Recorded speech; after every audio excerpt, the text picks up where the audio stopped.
I'm Cameron, and today I will be demonstrating how to do a barbell back squat and a pronated grip bicep curl.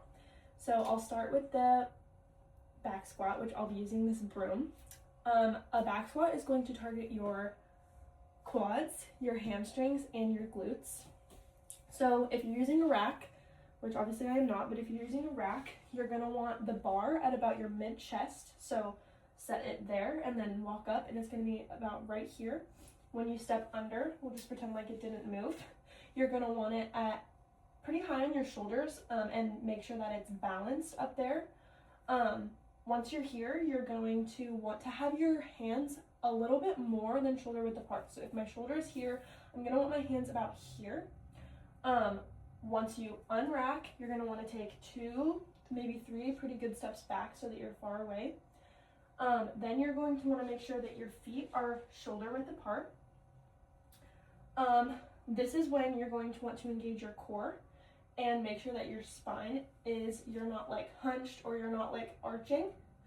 Once your core is engaged and you feel like your back is straight, you're going to go down, which this is the eccentric movement.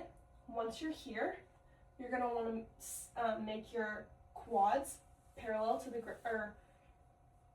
like at about a 90-degree angle, your legs, and make sure that your knee isn't going over your toe. So if we're doing the whole movement, we're here. On the way up, which is going to be the concentric movement, you're going to want to make sure that your core is staying engaged and that your spine is staying neutral to prevent injury. Now for the bicep curl, which I'll be using this lamp. Bicep curls are called what they're called because they target your biceps.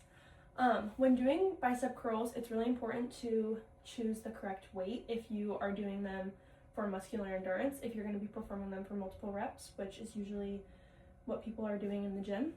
Once you've chosen your weight, you will get into your stance, which will be feet at shoulder width apart. You will then make sure that your wrist is facing down, which is the pronated grip, which is what I'll be demonstrating. You want to make sure that you're standing upright, your spine is neutral, your core is engaged, and your shoulders are back. Once you're pinned at your sides and you're all the way down, you will bring your hand up, about all the way up, just like about to here, to your mid-chest. And then when you're going down, you're going to want to keep it really controlled. Don't swing your arms. Keep your core engaged, shoulders back, and then make sure that your hand ends up back down at your sides for that full movement.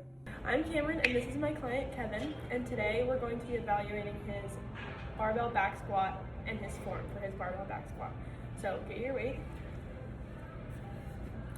We're going to pretend we're on a rack. So when you're on a rack, it needs to be about mid-chest. Yep. And then now pretend you're stepping under. Yes. And then see how it's on about really high on his shoulders. His hands are wider than shoulder width apart. And now your feet need to be shoulder width apart. Yes, perfect.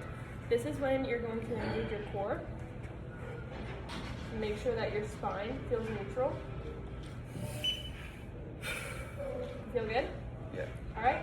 This is when you're going to move into your eccentric movement, which means you're going to go ahead and do your squat. Keep that spine neutral. Make sure that those thighs are parallel to the ground and your knees aren't going over your toes, so you need to go back just a little. Perfect.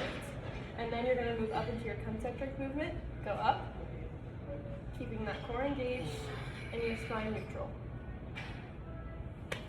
And that is barbell back squat. Okay, now we're going to be demonstrating a curl. Bicep curls obviously target your biceps. First things first is pick your weight, which obviously we're using kind of a little weight, but that's okay. Your stance is going to want to be feet shoulder width apart. So feet shoulder width apart. Yep. How you're going to set up a curl is you're going to want your core engaged, your spine neutral, and your shoulders back. And then you're going to take your weight and pull it up, just about to your mid-chest. What's going on, Mike? Just about to your mid-chest, and then down, all the way, and make sure that your elbows are pinned to your sides, and all the way down, so that you're getting that full movement. Okay, the first test that we're going to be performing with Kevin is going to be the squat test. In the squat test, we're looking for if when you're squatting, if your heels are lifting off the ground, if your weight is shifting, if you aren't feeling balanced, and basically just not feeling control. So what you're gonna do is you're gonna have your rod, hold it above your head, like this. Yep, and now you're just gonna go into normal squat, down and up. Core engaged, spine neutral.